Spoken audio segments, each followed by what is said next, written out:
Assalamu alaikum wa rahmatullahi wa barakatuh. Alhamdulillah, 10 years of operations at MIA. This feat was recently celebrated in our center. To think about it, a decade, 10 years of Quran classes for women, for men, and for children. 10 years of Islamic studies classes. 10 years of operating our masjid and our sister section. 10 years of supporting, guiding, and nurturing the hearts and the minds of our youth. 10 years of being a place, a beacon of light for those who have sinned to come back to Allah Azza wa Jal. 10 years of us being able to serve our community to a high fidelity.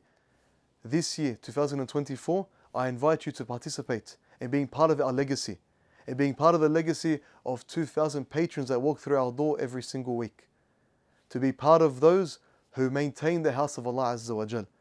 Our goal this year for Ramadan is $50,000 to assist us with our programs, our operational costs, our maintenance bills, to ensure that our center stays operating to a high level of fidelity.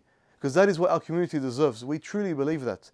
We truly believe that it is upon us to ensure that we create these spaces for our community to flourish in. And alhamdulillah, we can see it with our own eyes. Our community is flourishing.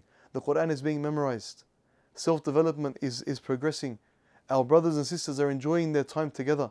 Alhamdulillah, it's been an amazing journey here at MIA. So I call you to join us, inshaAllah, and to be part of those who action their iman. The Prophet ﷺ, he said, As-sadaqatu burhan. Charity is a proof of faith.